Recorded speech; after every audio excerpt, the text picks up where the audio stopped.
কেমন আছে সবাই? আশা করি ভালো আছে। পুজোর দুপুরবেলা না সকালবেলা ঘুম থেকে ওঠার পরে নিচে চলে গেছি। নিচে গিয়ে তো তখনও তো মা, পাপা, বনি ওরা কেউ আসেনি।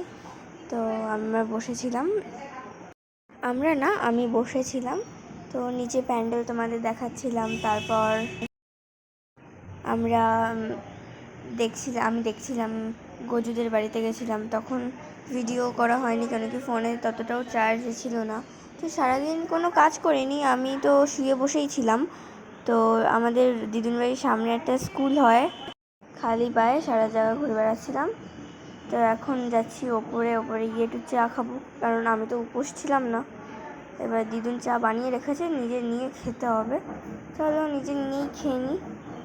পুজো বাড়িতে সবাই কাজ করছে, সবাই ব্যস্ত। তো এখানেও ঘুমাচ্ছে।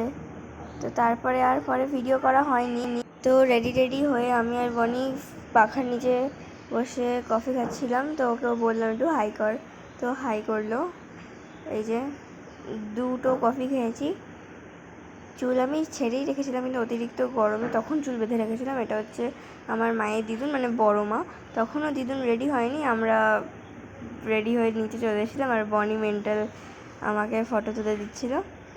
তো একটাও ফটো ভালো হয়নি, এখানে রান্না বান্না হচ্ছিল। তো ঠাকুর আনতে যাব, আমি সবাইকে ডেকে এনে এখানে দাঁড় করালাম। আর আমার মাও চুইংগাম চেবাচ্ছিল, আমিও চুইংগাম চেবাচ্ছিলাম, সবাই চুইংগাম চেবাচ্ছিল। ডালিয়া দিদুনদের বাড়ি থেকে সবাই আসলো রেডি হয়ে।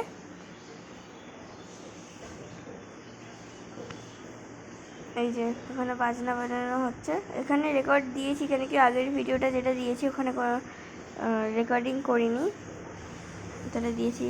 আমাদের পাড়ার থেকেও সব চলে গেছিলো, ওদের জন্যই ওয়েট করা হচ্ছিল, ওরাও চলে আসলো। তো তারপরেই আমরা ঠাকুর আনতে বেরিয়েছিলাম। আমরা ঠাকুর আনতে যাই বাড়ির থেকে কাছেই, অনেকটা দূর না। এই যে এটা হচ্ছে 2 নম্বর দিদুন, মানে আমার মায়ের মাসি। অনেকগুলো দিদুন, এই জন্য নাম্বার দিয়েছি। আমি আর বনি যাচ্ছিলাম। সুমি কিন্তু আমাদের সাথে পুজোর দিন গেছিলো মায়ের সাথে, আমি তো রবিবারই চলে এসেছিলাম। তো যাচ্ছি এখন ঠাকুর আনতে, দেখতে থাকো।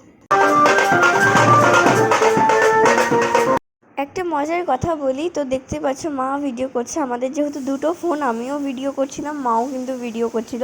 এই জন্য আমার ভিডিওতে মাকেও দেখা গেছে, মায়ের ভিডিওতে আমাকে দেখা গেছে। আগের ভিডিওটা যারা দেখবে তারা কিন্তু এই জিনিসটা বুঝতে পারবে।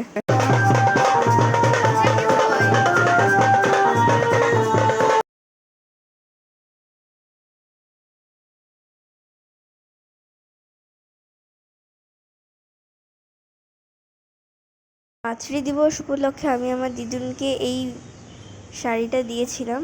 এটা হচ্ছে বড় মা, ভিডিওতে আগে দেখিয়েছি। বনির একটা ভিডিও। তো ভিডিওটা ভালো লাগলে লাইক, কমেন্ট, শেয়ার করবেন।